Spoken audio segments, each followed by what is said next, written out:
Laboratório de Computação e Matemática Aplicada, o LAC, lá no INPE, desde 2002. Ele foi coordenador de pós-graduação do Programa de Computação Aplicada do INPE, de 2003 a 2005. É editor-chefe da revista Journal Computational Interdisciplinary Sciences e pesquisador em tempo integral de projeto temático da FAPESP, que é um órgão do Estado que colabora com o Fundo de Investimento para Pesquisa no Estado de São Paulo. Ele é do projeto temático de Cosmologia Computacional. Atua nas áreas de Física e Estatística Computacional, sistemas fora de equilíbrio com aplicações em Física Solar e formação de estruturas em grande escala no universo. Atualmente colabora com pesquisa no IAV, que é dentro do CTA, do Centro de Técnico Aeroespacial, na modelagem de conflitos armados e história contemporânea. É autor de mais de 70 artigos publicados em revistas internacionais, com escopo inter e multidisciplinar. Reinaldo, obrigado pela vinda aqui no INSPER. Obrigado, Marco. Obrigado pela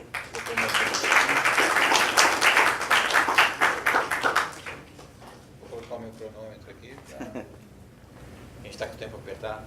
Bom, eu quero agradecer primeiramente o convite ao professor Marco Antônio. O professor Marco Antônio já é meu colega há muitos anos, né? Mais que colega, nós somos amigos de degustação de cervejas especiais, artesanais. Temos um grupo, né, que avalia cervejas, então é sempre bom estar com ele, principalmente aqui no INSPER, que eu estou visitando pela primeira vez, então eu gostaria de agradecer essa oportunidade. Bom, eu escolhi um tema para apresentar para vocês, para conversar com vocês hoje, que é um tema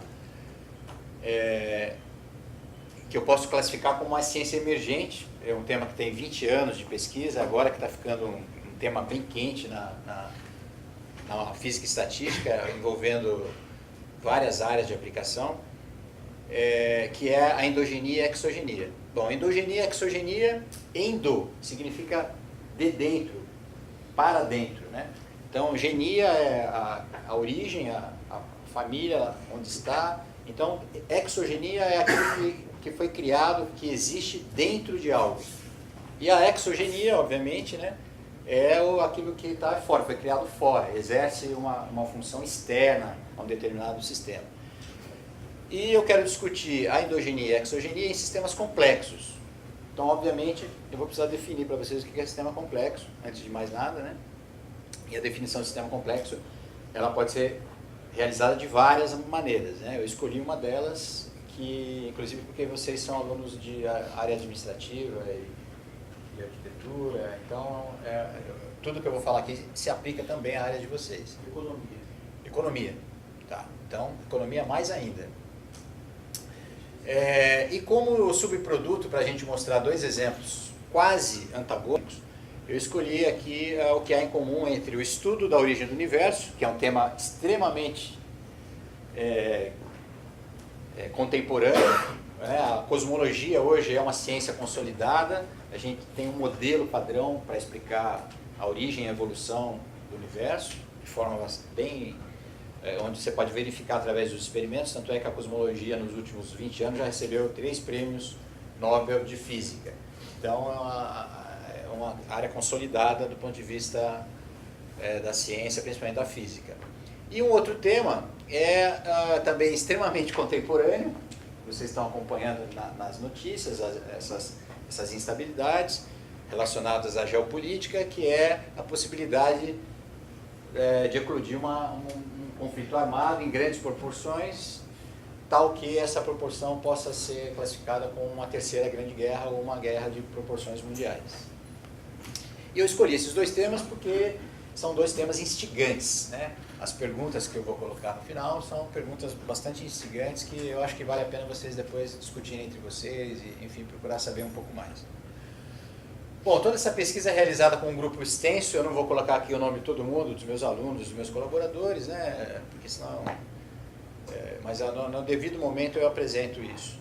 E tudo isso é realizado lá no Laboratório Social de Computação e Matemática Aplicada, no Instituto Nacional de Pesquisa Espacial, em São José dos Campos. Estamos lá abertos a receber vocês para visitas, temos um centro de visitação que vale a pena vocês irem até lá, saber o que o Brasil faz em ciência espacial, em tecnologias de satélite, etc. E temos um curso de pós-graduação lá em computação aplicada, que é multidisciplinar, curso de mestrado e doutorado, que recebe aí por volta de 20 alunos por ano no mestrado e 15, entre 10 e 15 alunos por ano no doutorado. Então é bem concorrido e é um curso que qualquer um de vocês aqui pode concorrer a uma vaga depois que concluir a graduação. Bom, para não dizer que o Reinaldo vai apresentar uma palestra sobre guerra, sobre a origem do universo e tal, né? Então eu vou tentar quebrar um pouco esse... Vocês viram ali o que tem em comum, né, entre os dois assuntos é que envolve uma liberação de energia enorme e tem a ver com um evento extremo, uma explosão, né? São coisas que envolvem o aparecimento de uma estrutura, dado esse evento extremo, uma mudança abrupta, né? Tomando aqui o título do livro do professor Marco Antônio, ele escreveu um livro chamado Mudanças Abruptas, não deixa de ser uma mudança abrupta. Bom, e depois dessa preleção, o conteúdo aqui daqui para frente, então vou apresentar os conceitos e métodos, sistemas complexos e eventos extremos, endogenia e exogenia, né, o conceito de caracterização de uma forma bem simples. Tudo que eu falar aqui tem uma segunda ordem de interpretação, depende de um aprofundamento maior. Eu gostaria que vocês fossem além do que eu vou dizer aqui. A parte B, então, eu vou mostrar os dois estudos de caso, o problema da origem do universo em modelos cosmológicos e o problema dos conflitos armados e a Terceira Guerra Mundial e o que tem em comum entre os dois. Bom, então, sistemas complexos, né? Onde que eventos extremos aparecem em sistemas complexos e como que a gente define sistemas complexos de uma forma extremamente pragmática. É isso que eu quero fazer com vocês. Então, isso é algo conceitual. Então, eu escolhi apresentar sistemas complexos dentro de uma abordagem chamada Teoria Geral de Sistemas. A Teoria Geral de Sistemas, ela foi elaborada, criada, pensada por muitos pesquisadores, mas o principal pesquisador na área é o Ludwig von Bertalanffy. Ele foi um biólogo austríaco, ele desenvolveu isso no início do século XX, e ele escreveu esse livro que eu recomendo a todos vocês, quando tiverem tempo, né, darem uma lida, procurar na biblioteca e comprar, que é a Teoria Geral de Sistemas. Isso se aplica a os conceitos que ele introduz no livro se aplica a qualquer área do conhecimento, tá? Não fica restrito a...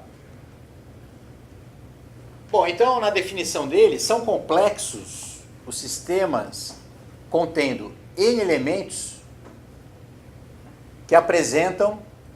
puxa, eu não estou conseguindo ler. Agora o negócio pegou. Vamos ver com esse óculos aqui. Agora melhorou. A idade chega, meu. O nome disso é entropia, eu vou falar sobre isso daqui a pouco. Bom, são complexos sistemas contendo N elementos que apresentam pelo menos as seguintes 6 propriedades. Então vamos lá. Bom, obviamente, um sistema simples, ele contém poucos elementos. A quantidade de elementos ela é extremamente importante e é uma característica dos sistemas que têm comportamento complexo. Então ele define como uma das propriedades a chamada alta densidade. Seja haver uma variedade geométrica que cobre o sistema para qualquer subvariedade VS contendo Nzinho elementos aqui, né? Então esse VSNzinho que cobre, quando ele é bem menor do que a variedade como um todo, a gente conclui que ele contém um número de elementos no seu total muito maior do que o que é coberto pela subvariedade. Essa maneira é muito boa de caracterizar a alta densidade e ela vale para qualquer tipo de variedade matemática. Você pode cobrir com um quadrado, uma esfera, em uma dimensão, 2 dimensões, 3 dimensões, então é bem geral esse conceito. Uma outra propriedade que aparece logo depois da alta densidade, devido a ela, obviamente, é a diversidade dos elementos. Se você dá um zoom na estrutura para observar os elementos, você vai ver que eles diferem em forma, em tamanho, em cor, naquilo que cada sistema tem para se diferenciar os seus elementos. Então essa é a chamada diversidade. Um sistema complexo ele apresenta diversidade. Como é, por exemplo, o caso das pessoas que compõem essa sala aqui. Nós temos idades diferentes, temos alturas diferentes, então são 2 exemplos de variáveis que são diversas. Então existe, para uma dada escala, pelo menos uma característica intrínseca que diferencia os elementos entre si. Então você pode definir um conjunto heterogêneo, dado pelo menos um caráter de diferenciação que vai criar essa propriedade de diversidade. Uma outra propriedade importante entre os elementos. Então, conectividade, existe pelo menos uma classe de interação entre cada par desse conjunto heterogêneo. A conectividade dá origem a mais duas propriedades que eu não vou entrar em detalhe aqui para não complicar muito a explicação, que são funcionalidade e integralidade do sistema. Tá? A gente pode medir isso também nesse conceito de sistemas complexos. Mas o mais importante que é destacar, depois da alta densidade, diversidade e conectividade, né, a quarta propriedade importante a destacar, ser destacada aqui, é a existência de um meio ambiente. Isso é importante por causa da propriedade chamada permanência.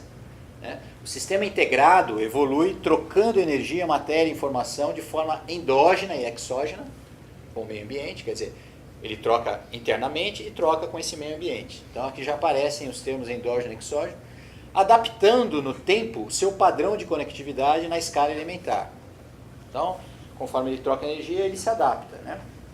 Uma estrela, por exemplo, que nem o Sol, ela parece que está lá totalmente estável, mas não, o Sol está a todo momento trocando energia, os super flares, e acho que já teve um professor aqui, o professor Guga veio aqui falar sobre física solar, né? Se a audiência é a mesma, vocês viram lá os exemplos de... não é a mesma. Mas enfim, isso aqui vai dar origem à chamada entropia do sistema. Entropia tem uma fórmula, a gente não pode medir a entropia de forma direta, mas a gente pode medir a variação da entropia. A variação da entropia tem uma formulazinha aqui, isso aqui não interessa muito, isso aqui é a chamada constante de Boltzmann. A constante de Boltzmann, ela é muito pequena porque ela é praticamente assim, o inverso de um número muito grande que é chamado número de Avogadro, que é um número importante para você quantificar partículas atômicas e moleculares em sistemas dessas partículas. Então a variação da entropia, ela é, digamos, a integral de um estado inicial até um estado final de uma variável que é a energia cinética das partículas, que está integrando em todas as partículas que estão flutuando nesse sistema. Né? E normalizada aqui pela energia global do sistema, dissipativa global do sistema. Então isso é igual a essa constante de Boltzmann vezes o logaritmo da configuração do estado. A configuração do estado nada mais é, grosso modo, do que o número de estados ocupados pelas partículas no final sobre o número de estados ocupados no início. Então a gente vai ver, se a gente pegar um gás ali no cantinho da sala e soltar esse gás, ele vai ocupar todos os pontos dessa sala aqui. É o comportamento natural de um gás. Né? Então a entropia do sistema está sempre aumentando. O número de estados no final sempre é maior do que o inicial. Né? E isso é, digamos assim, a pedra no sapato, né, do ser humano. Né? Quer dizer, a gente está todo o tempo tentando diminuir a entropia. O envelhecimento é um processo entrópico. Você nunca vai ver uma pessoa idosa voltar a ser uma criança. Você nunca vai ver um copo que está aqui na mesa que caiu e quebrou voltar para a mesa na sua forma inicial. E essa característica, o que mede isso na natureza é a variação da entropia. Então a entropia é uma característica que tem a ver com esse número de estados. Então a variação da entropia no tempo sempre é positiva. Tá? Então é como se você visse a água no sólido, né? Você vai aumentando a temperatura, ela passa para o líquido, e do líquido para o gasoso, e você tem um número de graus de liberdade muito maior aqui. Então essa é uma característica do aumento de entropia no sistema.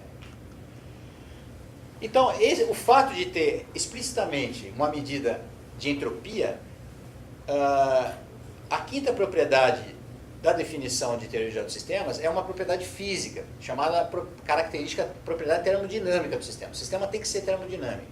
Né? E o grau de permanência do sistema entrópico está condicionado ao seu estado de equilíbrio termodinâmico. Então aí surge um conceito chamado transições de fase, como acontece na água, né? Que eu mostrei antes lá. Né? O líquido passa, então, o sólido passa por uma transição de fase para o estado líquido e do líquido para o gasoso. Se você continuar aumentando a temperatura, você vai passar ainda para um outro estado que é o plasma, e assim vai. Então você pode estudar essas transições de fase, e isso envolve uma teoria chamada teoria da flutuação-dissipação, que nada mais é uma equação simples de entender, porque ele fala que a média da energia de flutuação calculada em todos as micropartículas que estão ocupando os microestados, se eu tirar uma média disso, isso vai ser maior ou igual a uma medida da energia dissipada global do sistema. Tá? Então, para ficar mais simples, né? Se eu pego os átomos lá em movimento, eu tenho a energia cinética, que é meio vezes a massa de cada um e a velocidade ao quadrado. Tira uma média disso. Isso aqui tem que ser maior ou igual a metade da constante vezes a temperatura. Na verdade, isso aqui eu posso dizer que é uma medida de temperatura. Então, eu tenho uma medida termodinâmica. Quando eu estou medindo a temperatura de algum objeto, eu estou medindo, na verdade, a média sobre todas as flutuações das partículas que compõem aquele, no estado micro, né? Nos microestados que compõem aquele sistema. Então, isso é extremamente importante porque eu preciso não só definir o que é ser complexo, mas eu tenho que fazer algum tipo de medida que caracterize aquela complexidade. Né? Então, essa medida vem a partir da termodinâmica. Então, tem alta densidade, diversidade, conectividade, permanência e termodinâmica. Né? E isso é importante porque existem dois outros conceitos que vêm daqui, que são os conceitos de eventos extremos. Evento extremo é quando o sistema está fora do equilíbrio.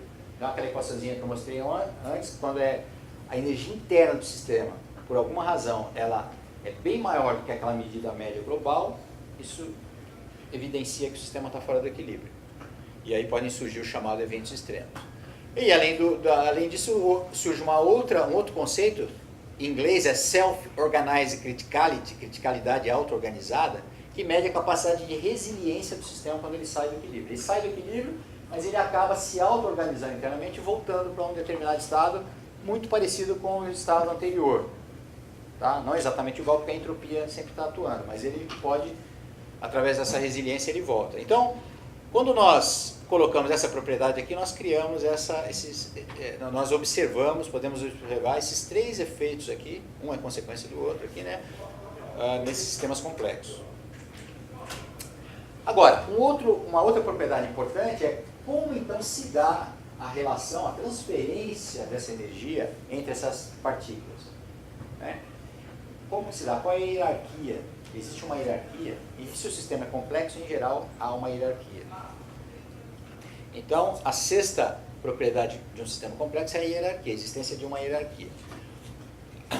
A termodinâmica dissipativa mais eficiente para transferências de energia e informação se dá pelo processo chamado cascata multiplicativa convectiva. O que é isso em linhas gerais? Nada mais do que eu passo a informação para você e para você. Então eu passei para duas pessoas. Você passa para ele e para ele. Aí ela passa para ele e para ele. Então olha só como já multiplicou. Ó. De um que saiu aqui, já tem 4 agora que está com a mesma informação. Então a gente distribui a energia e a matéria nessa cascata chamada cascata multiplicativa. Porque é multiplicativa porque, por exemplo, eu estou multiplicando por 2, né? Então começou com 1, 2 vezes 1, 2, 2 vezes 2, 4. E assim eu vou multiplicando. Então aqui, ó,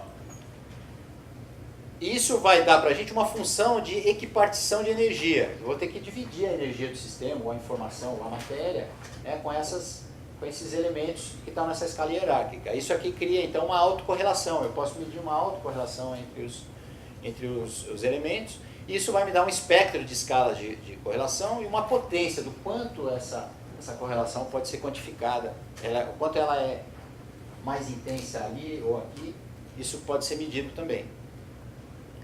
E existe um parâmetro de ordem, transições de fase, funções de estruturas, que na verdade tudo isso aqui é para eu dizer que tem uma memória no sistema. Então ela vai, nesse estágio aqui, ela vai saber que fui eu que passei a informação, ele vai saber que foi ela, mas vai chegar mais lá na frente, está tão longe aqui da fonte que passou a informação, que ele já não vai conseguir, mas de onde veio essa informação?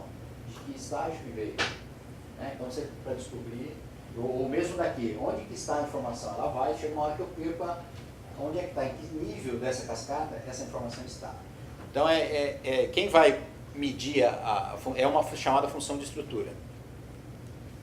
Então, se a gente olhar para um sistema, aqui é um sistema fora da física, isso aqui nada mais do que a produção do mercado internacional com uma rede complexa, né?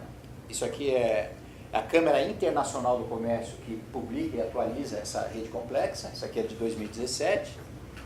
Se a gente olhar para isso aqui, ó, eles têm lá as várias flutuações das vendas. Isso aqui é muito interessante, porque isso não é venda, desculpa, isso é produção. A produção de diferentes objetos, eu produzir um carro. O carro vai gerar a produção de novos pneus, que vai gerar a produção de novos aparelhos de som, e isso vai até os componentes eletrônicos e etc. A formação de uma escola para vendedores especializados, etc. Você tem a produção de várias coisas. Então isso envolve essa rede complexa, hierárquica e etc. E isso pode ser a taxa de produção. A gente vai ver que ela tem uma flutuação bem complicada e ela bate lá em cima e depois tem quedas. Assim. Então, geralmente, quando você chega num evento extremo desse de produção, bateu lá, ó, desce que você não tem mais nem mais para onde mandar, nem para onde vender esse negócio. Então, existem esses crashes aí, esses choques, esse sistema complexo. E aí, como eu falei, se a gente faz essa análise termodinâmica, o que a gente vai fazer? A gente vai calcular essas energias de correlação para diferentes escalas K, diferentes núcleos de memória, e plotar isso num gráfico que a gente chama de espectro de potências. E esse espectro, em geral, vai cair dessa forma aqui. Isso aqui mostra uma cascata, que é exatamente aquela cascata, né, de uma fonte para 2, 2 para 2 e assim vai. Tá? Então, eu não vou ser muito técnico aqui, mas se você tem uma série temporal, você pode aplicar uma ferramenta e gerar uma transformada rápida de Fourier para obter um espectro desse aqui. E essa inclinação aqui, ó, ele vai dizer muita coisa sobre que grau, qual é o tipo de correlação, qual é o alcance dessa memória nessa cascata de transferência de matéria, energia ou informação. Tá? Vale para os três domínios. Na física, existe uma equação chamada equação de Navier-Stokes. Eu acho que eu estou na frente de vocês aí. Vocês estão conseguindo? Estou numa posição. Está atrapalhando? Na física, essa equação de Navier-Stokes, ela é uma equação que tem aqui a variação de uma grandeza física no tempo, em geral a energia do sistema. Ela envolve uma parte aqui que a gente chama de advectiva, né? Mais uma parte difusiva. Você pode ver que aqui é menos, aqui é mais, então essa parte da equação compete com essa. E aqui tem uma parte física envolvendo a gradiente de pressão e a densidade do sistema, e mais uma fonte externa de energia. Né? Então, quando eu tiro essa fonte externa de energia, tiro essa parte de pressão aqui, tal, eu caio numa equação, ó, que só tem a parte de difusão e convecção. Elas competem entre si. Se eu não tivesse a parte advectiva, eu não teria um fenômeno convectivo. Eu teria uma difusão simples. Como eu soltar um gás aqui. Então você pega a energia de qualquer coisa, de qualquer processo, a energia vai se distribuir, então ela vai baixar. Se eu mantenho isso aqui na equação, que é essa equação que está aqui, ó, ela já não chama mais equação de Navier, chama equação de Burke. Essa equação é a equação que modela, por exemplo, uma convecção de uma onda no mar. Né? Você vem uma onda, por que a onda vai e quebra? Mesma coisa, por que na chaleira de água, quando você começa a ferver a água, fazer o café, passar o café, começa a ter aquelas estruturas convectivas, né? Exatamente porque é um fenômeno que envolve a convecção. Por isso, cascata multiplicativa convectiva. Então, existe uma equação para modelar um comportamento complexo. Você vai me perguntar, Reinaldo, tá, você falou das propriedades e tal, mas quando eu chego aqui para simular, eu posso usar alguma coisa? Já existe uma equação. E existem equações muito mais sofisticadas do que a Navier-Stokes para fazer isso de uma forma muito melhor ainda, que contempla quase todas essas propriedades. Tá? Eu não vou entrar muito em detalhe aqui. Então, isso é o conceito de sistema complexo. Ele tem que cumprir aquelas 6 propriedades e a gente consegue fazer medidas diretas de cascatas de energia através do Power Spectrum e consegue entender que tipo de modelo eu preciso, se é turbulência, ou se é um mecanismo turbulento, como é a equação de Navier-Stokes, ou se é só difusivo, advectivo, ou seja, convectivo, ou se tem outros tipos de instabilidades que eu possa modelar. Então, sistema complexo é algo concreto, tá? Não é nada abstrato. Você consegue identificar, nessa sala aqui, esse grupo de pessoas, você consegue identificar tudo isso. Se a temperatura aqui começar a aumentar muito, então tiver um alarme de alguma coisa, vocês vão ver a turbulência surgir. né? Todo mundo vai querer ir embora, e aí vai começar, a agitação começa a aumentar, a temperatura começa a aumentar, né? Na sala, e é isso aí que é aquela equação moderna, sistema complexo. Endogenia e exogenia, eu já tinha tocado nesse assunto antes, através da permanência, né? Que envolve o meio ambiente. Aí existe um outro livro, que é esse livro aqui, Extreme Events in Nature and Society, que é um livro muito, muito interessante também. E esse livro tem, dentro dele tem um artigo muito importante do Didier Sornet, que é o cara da Universidade da Califórnia, que é o cara que introduziu o conceito, trouxe o conceito de endogenia e exogenia para a física estatística. Então ele diz o seguinte: as fases de uma flutuação que leva a um evento extremo, ou seja, né, você tem uma flutuação e aquilo dá um extremo. O extremo ele chama de XE, né, Extreme Events, é uma maneira de chamar, um apelido que ele dá ao evento. Envolve 3 fases, né? Ela sempre tem uma fase que a gente chama de crise. Então, quer dizer, você tem uma crise antes de aparecer o extremo, que é um choque, um crash, um desastre, né? Algo abrupto. E depois você tem a relaxação. A relaxação pode envolver também crises pós o evento extremo, e pode envolver aquilo que eu disse que se chama criticalidade auto-organizada. O sistema se auto-organizar depois disso. E aqui tem uma frase do Sornet que eu acho muito legal, que é possível prever, é uma pergunta, é possível prever, gerenciar, mitigar ou mesmo evitar um evento extremo? Isso é importante. Essas questões requerem que investiguemos a sua origem. Exatamente a investigação da origem que é a investigação sobre a endogenia e exogenia que ele aborda. E nós voltamos àquela formulazinha. Agora nós estamos trabalhando aqui, ó, onde essa média de todas as flutuações no estado elementar, ela é maior do que algo que está sendo medido no global. Tá? Então o sistema está fora do equilíbrio. E o que seria um evento extremo? Essa flutuação que a gente identifica como esse choque, esse crash, esse desastre, ela tem que ser muito maior do que 3 vezes o desvio padrão dessa flutuação. Então, você tem uma flutuação, você vai lá e calcula o desvio padrão. Vocês já estudaram isso em estatística, né? Você tem 4 momentos lá, né? A média, depois vem a variância, o desvio padrão, depois vem a simetria e depois a curtose, né? Você calcula da série temporal. Então, o sigma é importantíssimo. Então, o evento extremo ele se caracteriza sempre por isso. Se não for, não é um evento extremo, de acordo com essa teoria.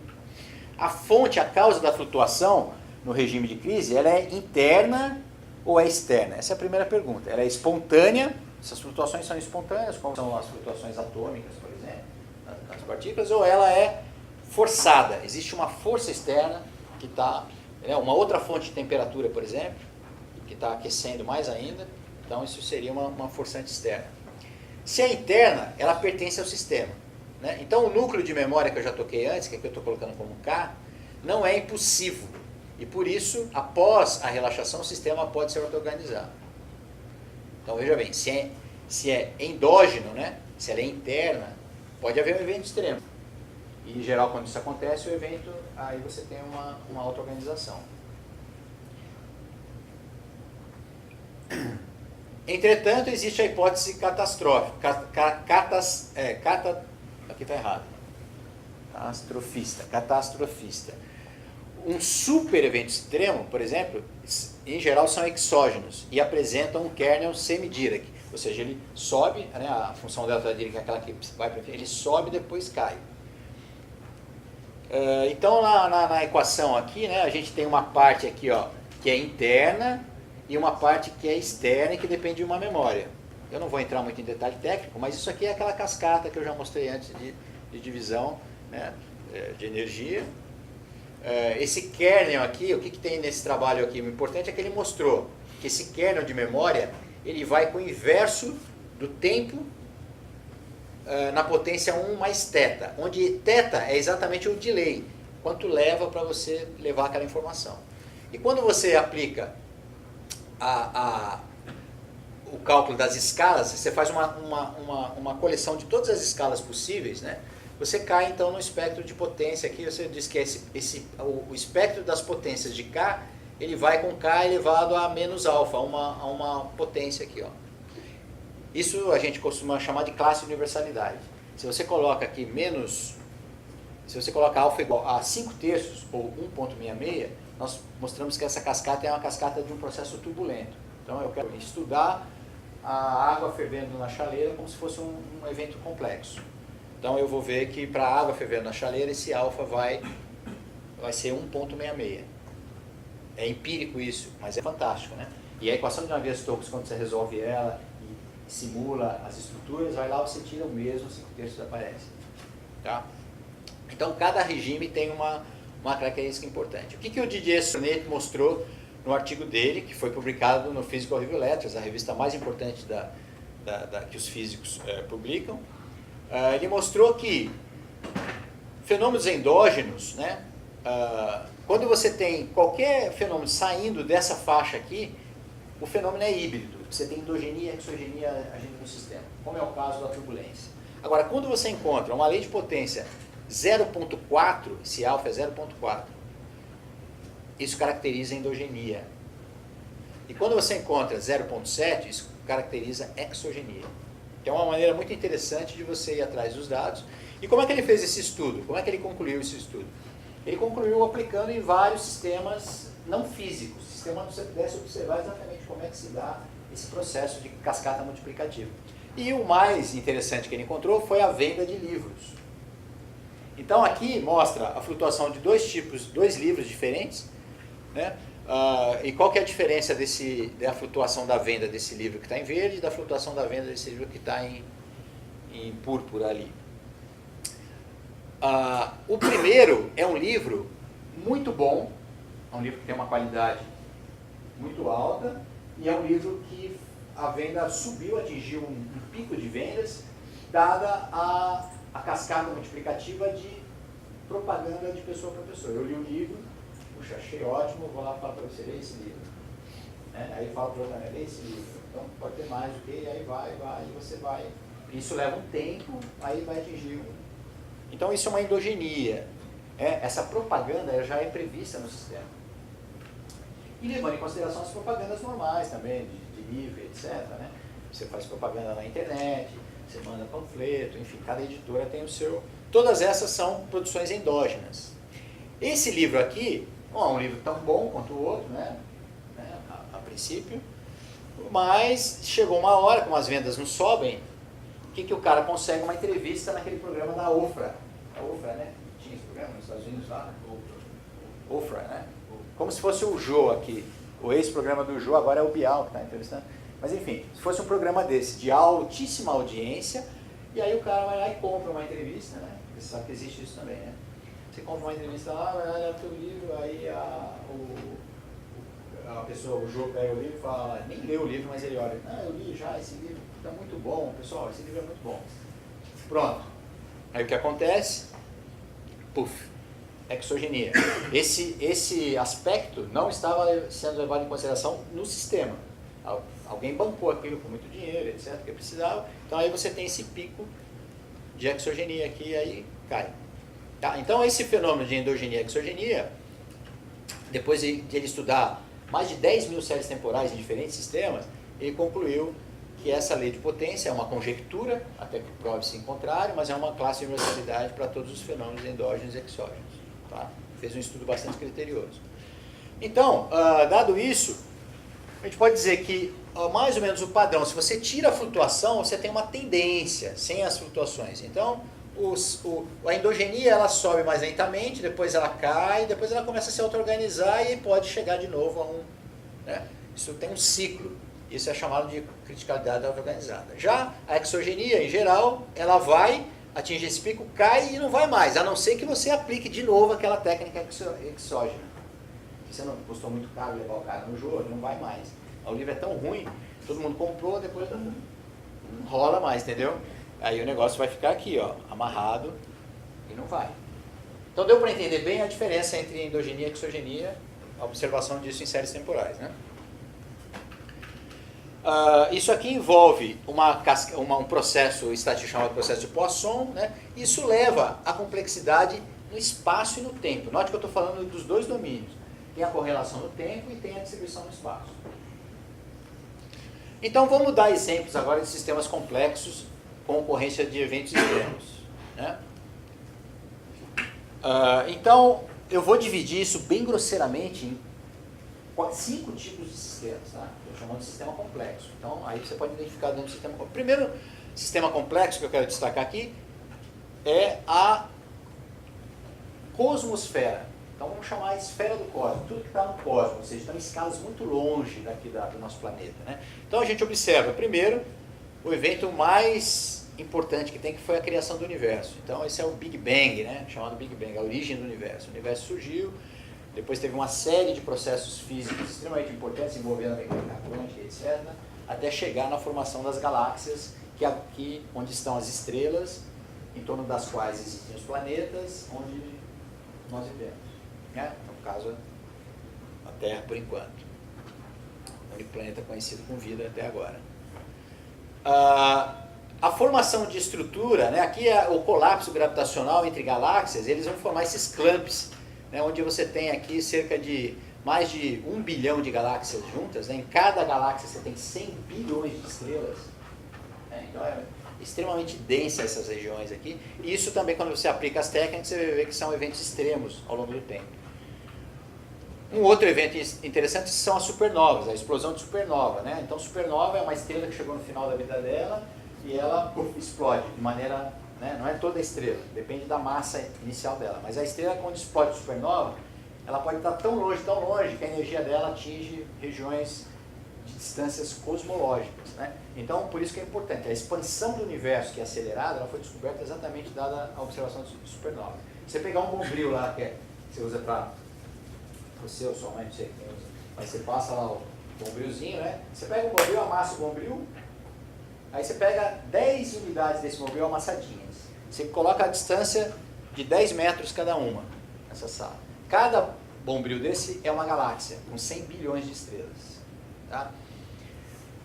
Vamos pegar aqui, aí você vai lá em São Miguel Paulista, que está a quantos quilômetros daqui, São Miguel? Uns 50 quilômetros, mais ou menos? Então, 50 quilômetros daqui, você vai lá e coloca outro grupo desse de bombril lá com 10, 30. É lá que vai estar o outro grupo local de galáxias. E aí assim vai. Então você vê que o espaço é bem vazio. Se uma estrela explodir de supernova lá, numa galáxia dessa, que está lá em São Miguel Paulista, a radiação dela, a energia dela chega até aqui, numa galáxia que está aqui nessa sala agora. Então a explosão de supernova é um evento extremamente extremo, e ela é extremamente importante, porque ela explode, então emana elementos pesados para tudo quanto é lado. Esses elementos pesados que vão atingir regiões protoestelares, que vão dar vida às outras estrelas. Para cada estrela que morre, em média surgem 10 novas estrelas.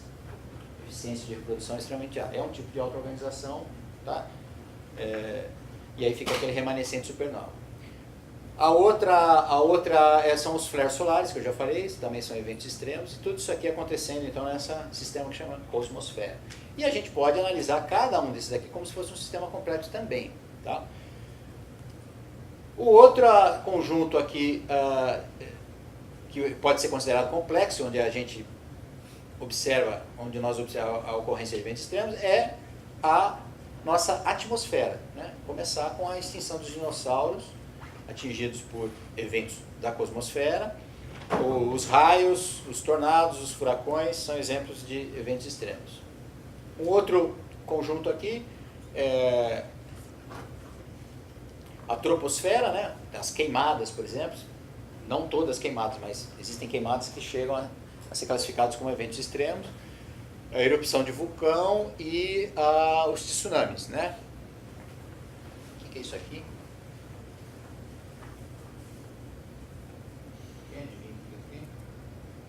Terremoto. Terremoto é outro evento extremo, né? Podia deixar de pôr o terremoto aí. E a última aqui, a gente pode também identificar, depois da troposfera, uma outra esfera que geralmente a gente não define muito bem como uma esfera, mas é uma esfera, né? Que é a sociosfera. Então, a sociosfera, a gente identifica aí os eventos extremos nas crises econômicas globais, pobreza, né, limitação alimentar, água, etc. Então nós estamos chegando em situações extremas também.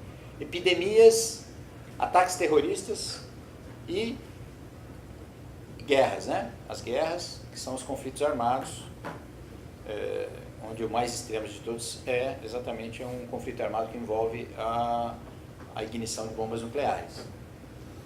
E existe um outro sistema complexo ainda, além da sociosfera, que é a chamada semiosfera. Aqui nós estamos vivendo na semiosfera, né? Nós temos um conjunto de signos, de simbólicos, né? Que é o que, digamos assim, dá significado ao nosso dia a dia, né? A gente vive num mundo de símbolos, e esses símbolos é que vão alimentar basicamente toda essa cascata multiplicativa que envolve a sociosfera. A sociosfera está exatamente condicionada a essa simbologia toda aqui, então a gente tem que tomar muito cuidado aqui, analisar com muito carinho, né, a influência da semiosfera na sociosfera. Esse é um estudo aqui em São Paulo, um dos grupos mais avançados da América Latina é o grupo da PUC, a professora Lúcia Santaella, que ela é líder do grupo de semiótica aqui do Brasil e está aqui em São Paulo. Quem se interessar pode procurar o grupo lá. Então esse tipo de abordagem, então, do ponto de vista da síntese, faz emergir aqui um sistema complexo de segunda ordem, ou seja, um sistema complexo que envolve todos esses sistemas complexos juntos, né? Então envolve uma série de relações, né? Eu não vou me alongar muito, porque o meu tempo já está acabando. Isso aqui é uma carta da complexidade dos riscos globais, né, do Fórum Econômico Mundial, colocado numa carta só aqui. A gente pode identificar, então, riscos econômicos, riscos geopolíticos, riscos de meio ambiente e riscos dessa sociosfera. E é interessante porque é uma ligação entre eles, não trivial, que está sendo estudada cada vez mais, para a gente poder entender aqui essa cascata multiplicativa, como se dá essas transferências que podem levar, por exemplo, à construção, à destruição destruição em massa, né, devido às armas, levar a problemas no meio ambiente, etc. Está tudo ligado aqui. Esses que estão com uma bolinha dupla são endógenos, esses que estão assim são exógenos, tá? Mas eu não vou entrar muito em detalhe aqui. Mas, enfim, todos eles apresentam alta densidade, diversidade, conectividade, permanência, termodinâmica e hierarquia. E ainda eventos extremos, onde eu posso identificar endogenia e exogenia. O caráter termodinâmico sempre presente em todos, né? A cascata multiplicativa e aquela relação que pode caracterizar, então, qual é o tipo de classe de universalidade que pertence a cada uma dessas informações.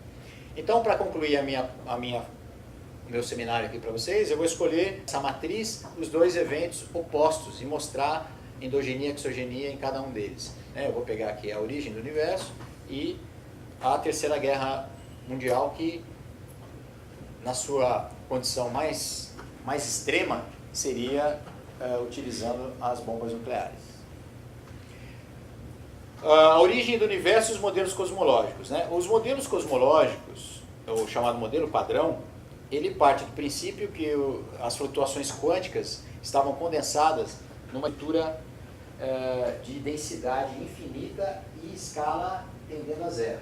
Então você tem lá a origem do universo ali, não existia matéria nem espaço-tempo antes, e isso, do nada, por alguma razão de instabilidade, começou a se expandir. Houve uma fase chamada inflação, onde a expansão é extremamente rápida, né, por isso isso aqui.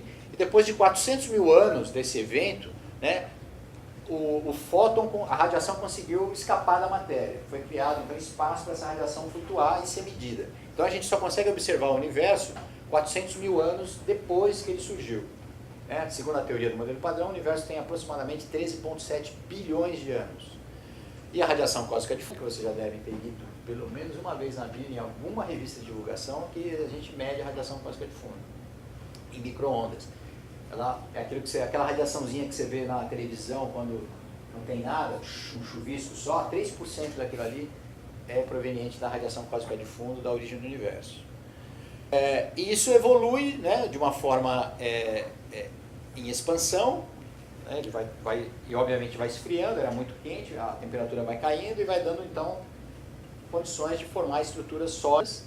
Nessas estruturas, as primeiras estruturas são as estrelas, depois as galáxias, e em torno dessas estrelas tem material que vai esfriando, entrando em órbita, e surgem os planetas, e assim vai toda essa explicação. Esse aqui é o mapa da radiação cósmica de fundo, também não vem muito ao caso aqui. A gente trata com computação de alto desempenho todas essas fases da cosmologia e verifica isso, valida os modelos com dados observacionais, então isso é um fato realmente, o lambda CDM. Mas o problema aqui, pessoal, é o seguinte: origem do universo. Se uma criança pergunta para você o que tinha antes do Big Bang, como é que você responde uma pergunta dessa, né? Então o universo surgiu do... né? Então, a maneira de a gente enxergar isso, não tem como escapar disso, é através da física, né? Não tem como você explicar isso. Você pode, ó, eu estou querendo fazer ciência, né? Claro, eu posso usar argumentos não científicos e devo usar para explicar a origem do universo, né? O biólogo vai explicar, né, com o argumento que ele acha mais apropriado. Mas na física, a gente tem a equação da teoria da relatividade geral. O que é isso aqui? Nada mais é do que a equação que liga o espaço e o tempo, tá? Aqui, o tensor de curvatura, porque quando você... o espaço, ele quando... em grandes escalas, ele se curva, né? Então você tem um espaço curvo, e esse valor de R dá essa curvatura pra gente. E ele tem uma função... isso aqui é a densidade de energia do universo. Então essa aqui é uma equação. Não interessa muito vocês saberem como resolver, etc. Mas é essa equaçãozinha, um pouquinho complicada, mas enfim. E tem um mais FR aqui, né? Esse FR é uma função adicional que você pode colocar se você... existe uma força extra, exógena, que deforme o espaço-tempo ou não, né? Se você tira essa força dessa equação aqui, ó, o universo expande de uma forma isotrópica, homogênea, bacaninha. Você tem lá a singularidade inicial, chamada de singularidade de Friedman, foi o cara que estudou isso, primeiramente, em homenagem a ele. Isso vai se expandindo de forma isotrópica. Essa é chamada abordagem homogênea do universo, né? Então ele partiu de como você vê, uma bexiga inchando assim, enchendo e vai lá. Então, se você faz uma análise local, você não vê deformação nenhuma na estrutura do espaço-tempo. Só que hoje as pessoas sabem que a gente precisa, para explicar a agregação de galáxias, mesmo rotação de galáxias, se você usar só a matéria física bariônica, você não explica. Então você precisa da chamada matéria escura, você precisa colocar mais matéria ali, falar, tem alguma matéria que a gente não sabe o que é ainda, que ela interage gravitacionalmente, mas ela não emite nem absorve luz. Essa é a chamada matéria escura. Então, se eu tenho um universo homogêneo, né, e onde não tenho nenhum efeito local de deformação, eu preciso de matéria, mais matéria, incluindo no meu modelo uma matéria que a gente não conhece, não sabe o que é. Além disso, uma energia também, chamada energia escura, para explicar a expansão rápida do universo, expansão acelerada. Agora, se eu considero um F de R aqui com essa cara aqui, ó, também não vou entrar em detalhes aqui, tá, mas com uma cara dessa aqui, eu introduzo no meu sistema uma deformação. Então eu vou ter um sistema que pode estar vinculado a uma outra variedade topológica, a um outro espaço-tempo. E quando eu faço isso, eu crio essas deformações locais, né? Isso vai exercer. Então localmente eu estou sentindo aqui uma força, que na verdade não é porque tem uma outra galáxia ali de matéria que eu não conheço que está atraindo, né? Na verdade é porque eu tenho uma deformação espaço-temporal, e aquilo ali faz esse efeito, causa esse efeito de deformação. Então esse R aqui de XYZ, ó, é bacana porque se eu resolvo essa equação aqui considerando o R, XYZ, Z aqui para mim é o redshift, é o tempo. Essa é uma equaçãozinha que qualquer um de vocês aí no MATLAB resolve. Se você parametriza isso aqui em coordenadas esféricas, aqui φ e θ, e cria essa parametrização, também não vem ao caso vocês fazerem isso aqui, mas aí você tem um modelinho do universo desse tipo aqui. Você tem uma variedade inicial, devido a uma instabilidade pontual. Toda a energia dessa variedade vai acumular num ponto aqui, e como não tem para onde ir, ela vai surgir um universo aqui vinculado. Então, o universo atual seria esse daqui vinculado a um outro, que seria aqui uma região de evento extremo. Esse é uma explicação, digamos, para o Big Bang, né, onde não é endógeno, Big Bang é exógeno. Esse paper está publicado aqui, a conjectura da autóctona, né, nesse DOI, para quem quiser depois dar uma olhada no artigo.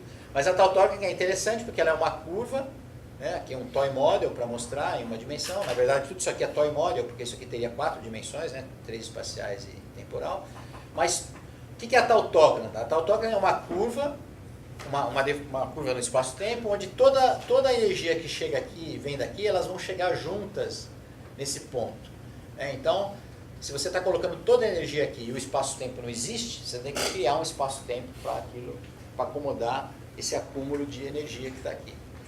E é daí então que aparece, digamos assim, a estrutura do universo. Existem modelos que dizem o seguinte: isso é bobagem, nós continuamos com o modelo homogêneo e o universo expande e volta, expande e volta, expande e volta, chamado modelo bouncing. Só que esse modelo aqui não pode ser tratado como sistema complexo, porque a termodinâmica dele fura. Tá? Como é que o copo que caiu no chão vai voltar? Então o universo vai voltar, vai acontecer tudo de novo, a gente vai... Então termodinamicamente esse modelo não é plausível, apesar do pessoal insistir e trabalhar com ele. A exogenia leva a uma permanência termodinâmica. Então a pergunta é: qual o efeito dessa exogenia nas flutuações do espaço-tempo observadas na forma de ondas gravitacionais? Hoje nós temos as ondas gravitacionais, Você sabe que recentemente isso foi observado, então a gente consegue fazer cosmologia antes da radiação cósmica de fundo agora. Porque a gente não depende de fóton, São perturbações do espaço-tempo e isso pode ser observado. Quando a gente começa a apertar o botão errado, a gente está preocupado com o tempo. Aqui, maior previsibilidade, detecção do Big Bang a partir da abordagem da teoria de sistemas complexos. Essa é uma pergunta que se coloca quando você leva em consideração a exogenia. O único problema que existe aqui ainda, quando eu estava conversando com o professor aqui antes, é a da gravidade quântica. Aqui nesse modelo você precisa levar em consideração a gravidade quântica. A gravidade, como vocês sabem, ela é só atrativa. As massas se atraem, elas não se repelem. A gravidade não é como o eletromagnetismo, que tem a carga é positiva e negativa, pode atrair ou repelir. As massas não. Agora, na gravidade quântica, ela funciona como se fosse uma esponja. Quando você está colocando água na esponja, ela está absorvendo a água, ela está atraindo aquela água. Só que quando você satura o volume da esponja, continua colocando água, o que ela vai fazer? Ela vai começar a transbordar a água. Então ela vai repelir aquela água. Então na gravidade quântica ela é tanto atrativa como ela é repulsiva. Exatamente um modelo de gravidade quântica que faria então o universo exógeno, devido a uma fonte que precisa surgir.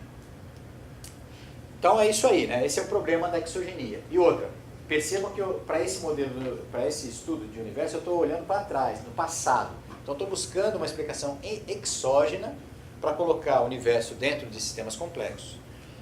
E que tal agora a gente analisar a previsão de um evento extremo no futuro, como levando em consideração um meio ambiente bem definido. Isso aqui, um exemplo que eu peguei de outro evento extremo é o conflito armado e a Terceira Guerra Mundial. O que está acontecendo hoje? Hoje se observa que o número de ataques terroristas nos Estados Unidos está aumentando de forma quase exponencial. E da onde vêm esses dados? Existe um programa de dados de conflito armado da Universidade de Uppsala, e lá tem um departamento de paz e pesquisa de conflitos. Vocês devem dar uma olhada, é bem bacana visitar esse site aqui, é o único conjunto de dados organizados voltados para esse tipo de fenômeno. E lá eles têm vários dados. Número de conflitos, aqui o que acontece? Nós vamos observar um pico aqui, em 11 de setembro de 2001. Vocês lembram o que aconteceu aqui, Em 11 de setembro de 2001, o ataque das duas torres gêmeas. A partir dali teve uma pequena queda e depois começou a subir novamente, quer dizer, teve uma relaxaçãozinha aqui, e depois parece que vem uma auto-organização ali e começa a subir. Isso aqui é 2014, 2016, isso aqui já está bem grande. 2016 bateu o recorde, de ataques terroristas. Número de mortes por terrorismo também aumentando exponencialmente. Cada ataque parece ser mais letal que o outro. Então você tem um número de mortes aqui, levando em consideração diferentes países envolvidos nos ataques. Aqui o número de baixas também globais, devido ao...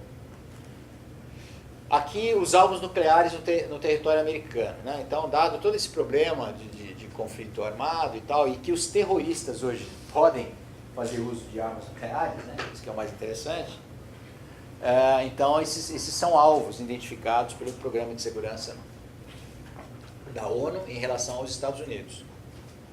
E o dado que mais intriga nesse estudo de conflitos armados é usar o número de bunkers.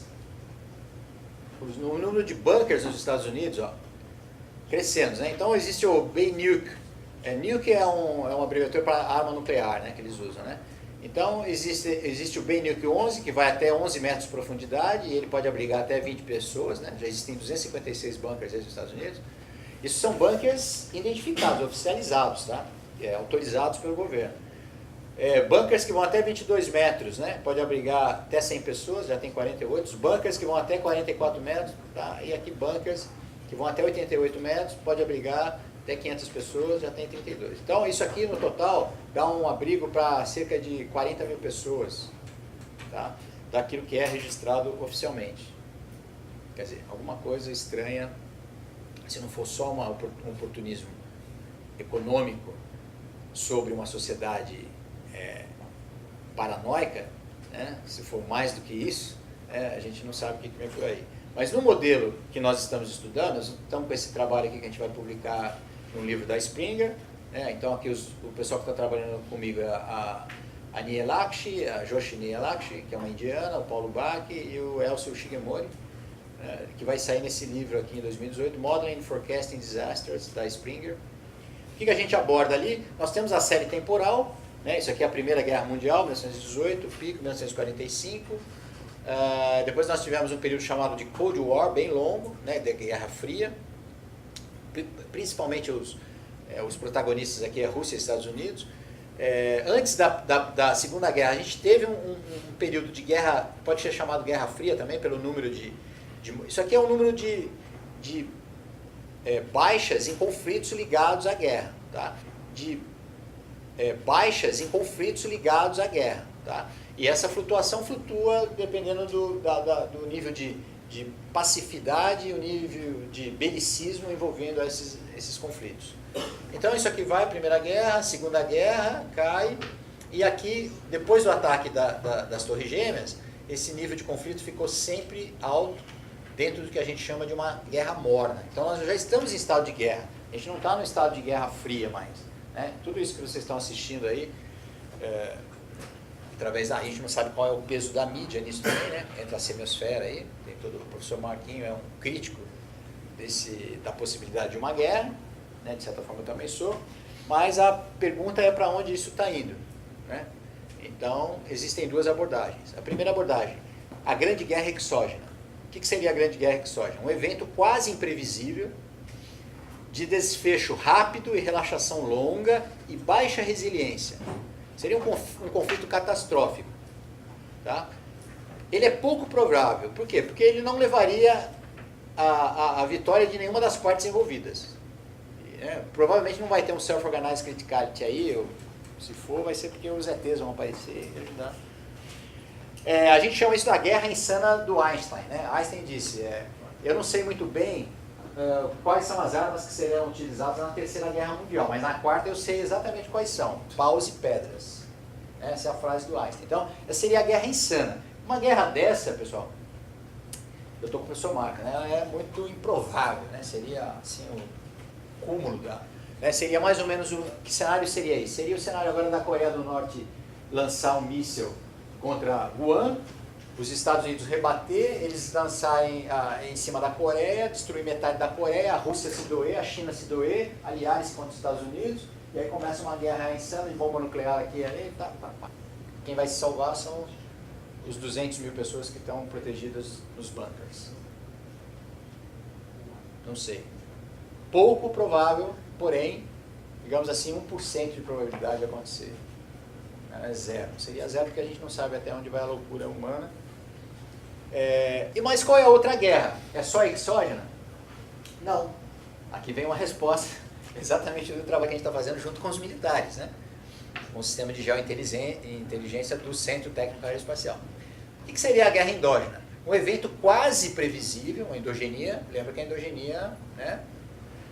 Com crise e objetivos bem estabelecidos, seguido por relaxação longa, porém com alta resiliência, né? Um conflito programado, por exemplo, poderia levar a essa alta resiliência.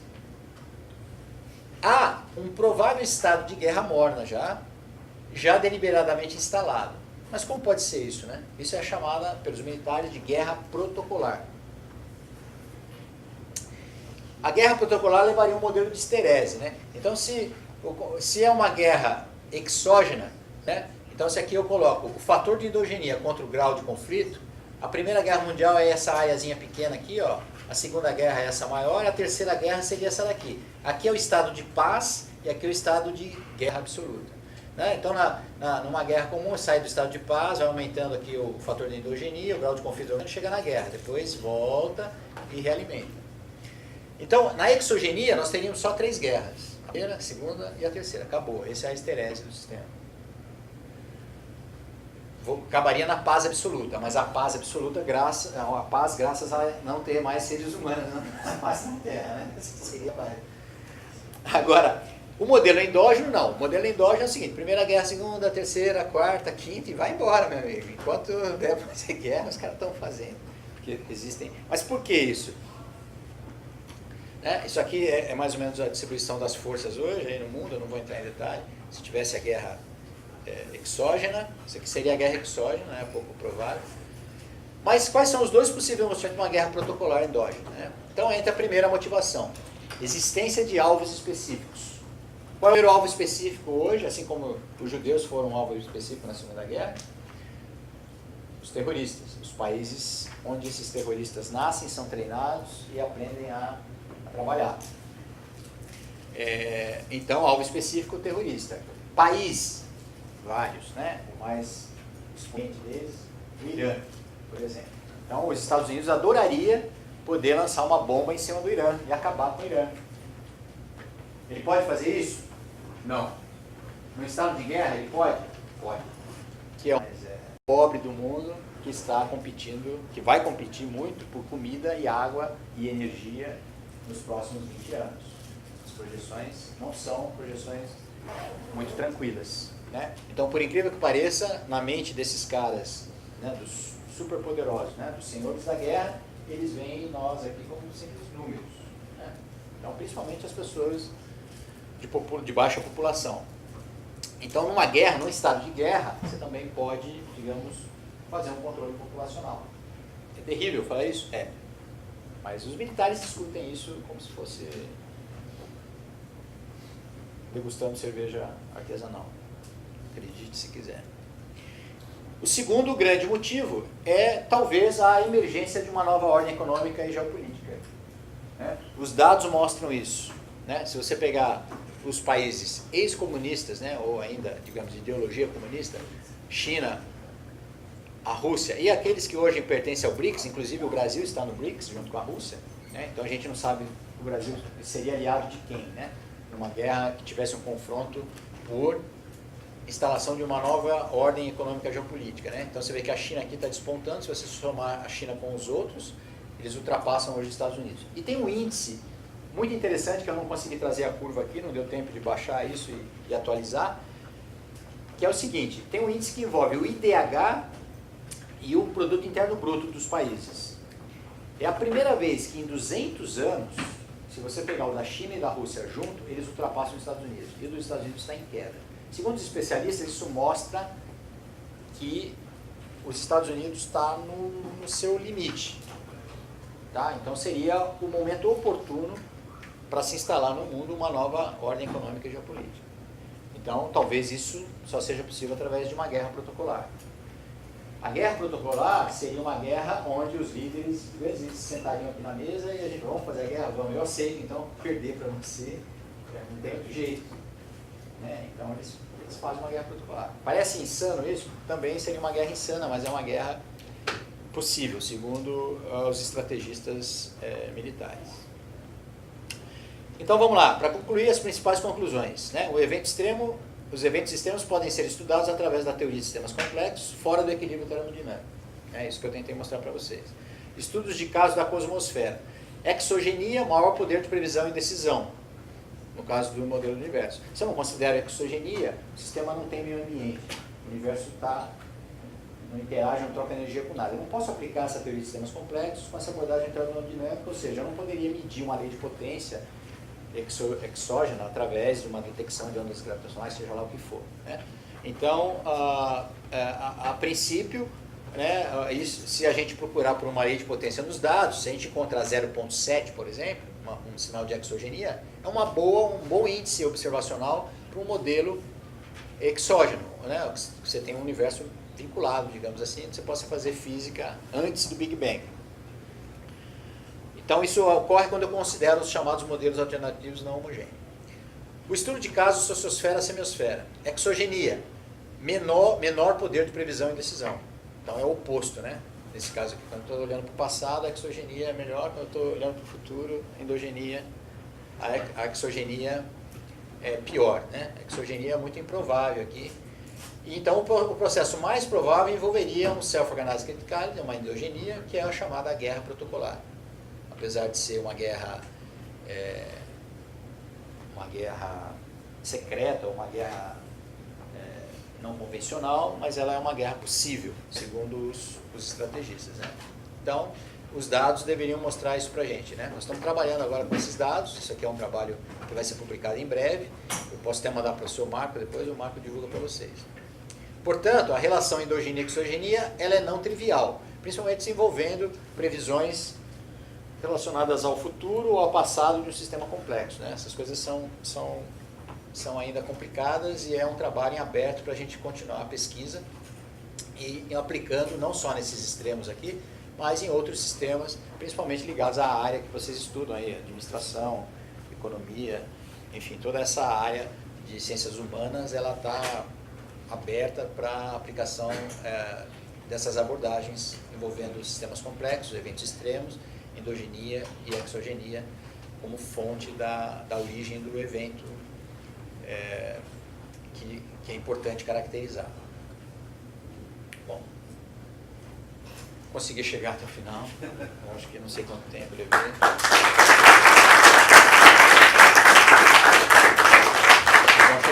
Não vão chegar atrasados.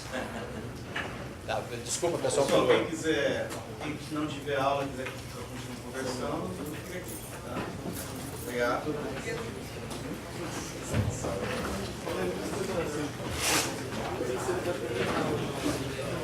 Se tivesse começado no horário, ia dar tempo. Opa.